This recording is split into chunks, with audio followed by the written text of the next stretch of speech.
Minority के budget के अंदर 1024 करोड़ रुपए की कटौती की गई है। क्या वजह है कि यह मुद्दा सिर्फ इम्तियाज जलील उठाएगा? वो लोग जो मुसलमानों के नाम के ऊपर वोट मांगने का काम करते हैं, कितने लोगों ने इस मुद्दे को उठाया है? हम ये सवाल करना चाहते हैं कि 2016 से आज 2020 है, उस वक्त जो बातें की गई थी और 2020 की हकीकत क्या है वो मैं आपको बताना चाहूंगा। ये जो अमीर शहर है, बड़े शौक से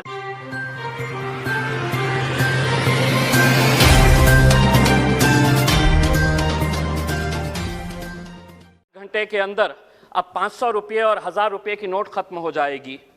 ये इसलिए फैसला नहीं लिया जाता है कि वो अपनी अहमियत जताना चाहते थे या मजाक के तौर के ऊपर ये फैसला लिया गया। उन्होंने उसका रीज़न दिया कि हम ये इसलिए कर रहे हैं कि हमें 3 बातों का हल चाहिए। एक तो ये है कि इसके ज़रिए हम ब्लैक मनी हासिल करेंगे। दूसरा ये है कि आज जो मार्केट के अंदर जो काउंटरफीट नोट्स है, जो नकली नोट्स बाज़ारों में है, उसके ऊपर हम कंट्रोल करेंगे। और तीसरा ये है कि हम डिजिटल पेमेंट को बढ़ावा देंगे। मैं आज ये सवाल करना चाह रहा हूं कि 2016 से आज 2020 है, उस वक्त जो बातें की गई थी और 2020 की हकीकत क्या है वो मैं आपको बताना चाहता हूं। ब्लैक मनी के बारे में उस वक्त बताया गया था कि 3 से 4 लाख करोड़ रुपया ब्लैक मनी का निकाला जाएगा, तो निकला कितना? 1.3 लाख करोड़ रुपीस निकला। जो काउंटरफीट नोट्स 2016 के अंदर जब ये डिमोनेटाइजेशन किया गया तो उस वक्त 6.32 लाख पीसेस नोट्स जो थे, जो काउंटरफीट नोट्स थे, वो मिले थे। 2020 के मैं आपको आंकड़े बताता हूं कि नकली नोटों का चलन आज भी कितना है, तो 18.87 लाख पीसेस आज भी नकली नोटों के आरबीआई और अलग अलग बैंक्स के अंदर। यानी कि इसका मतलब यह हुआ कि ना तो ब्लैक मनी हासिल हुई और ना जो नकली नोट थे उसके ऊपर आप काबू पाए।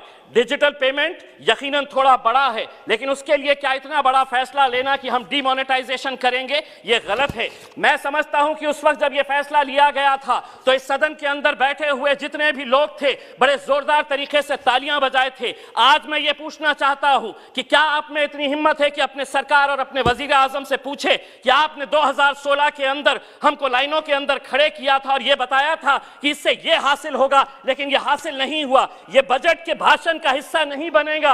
इसलिए नहीं बनेगा क्योंकि उस वक्त आपने गलत लोगों को गुमराह किया था। मैं अध्यक्ष महोदय आपसे एक बात करना चाहता हूं।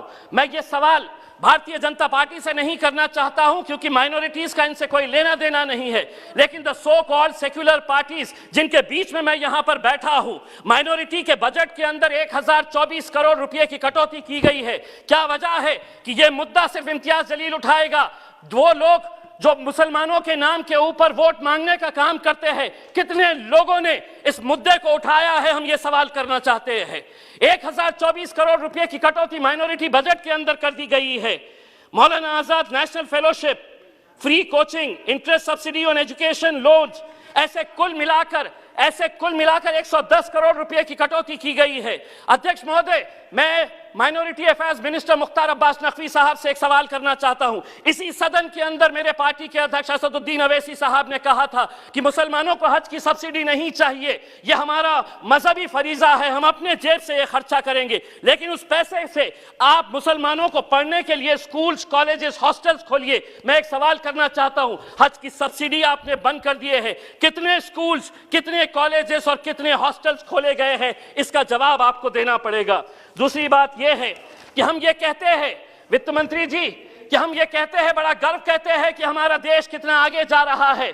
पेट्रोल और डीजल के मामले में हम किसके साथ मुकाबला कर रहे हैं? हमारे से आगे कौन कौन देश है साउथ ईस्ट एशिया के अंदर, जिसमें नेपाल है, भूटान है, जिसमें मलेशिया है और जिसमें पाकिस्तान है। ये सभी देशों के अंदर पेट्रोल और डीजल की कीमत क्या है आप अच्छी तरह से जानते हैं। और हम ये कहेंगे कि नहीं, पेट्रोल और डीजल, हम बजट के अंदर इसका जिक्र नहीं करेंगे, लेकिन धीरे धीरे 1-1, 2-2 रुपये बढ़ाते रहिएगा। आपका समय समाप्त हुआ है। अध्यक्ष महोदय, दूसरी बात यह है कि आपने ये ऐलान किया है कि 100 सैनिक स्कूल्स बनाएंगे। हम ये आपसे अनुरोध करेंगे कि औरंगाबाद में भी एक सैनिक स्कूल बनाया जाए करके। दूसरी बात यह है कि आप बैंक्स बेच रहे, आप एयर इंडिया बेच रहे, आप हर चीज बेच रहे, लेकिन आप बैंक्स अगर बेच रहे हैं तो मैं आपसे कुछ सवाल करना चाहता हूं। ये आरटीआई के अंदर आरबीआई के जरिए ये सवाल का जवाब मिला है कि पिछले कुछ सालों के अंदर 50 विलफुल डिफॉल्टर्स, जो बड़े बड़े धन्ना सेठ है, जिसके बारे में अध्यक्ष महोदय सिर्फ एक मिनट, तो उसके लिए 68,600 करोड़ का राइट ऑफ किया गया है। एक पुणे में आरटीआई एक्टिविस्ट है विवेक वेलनकर, इसने 12 पीएसबी बैंक्स जो है पब्लिक सेक्टर बैंक्स, इसका सर्वे किया, पूरे आरटीआई से डॉक्यूमेंट्स निकाले हैं और उसके अंदर यह पता चला है आपकी दौरे हुकूमत के अंदर पिछले 8 सालों के अंदर, बस एक मिनट, पिछले 8 सालों के अंदर 6.32 लाख करोड़ रुपए लोन राइट ऑफ किया गया है। अब आप जवाब देते वक्त ये कहेंगे कि राइट ऑफ का मतलब ये नहीं है कि ये पैसा नहीं लिए, लेकिन सिर्फ महज 7%।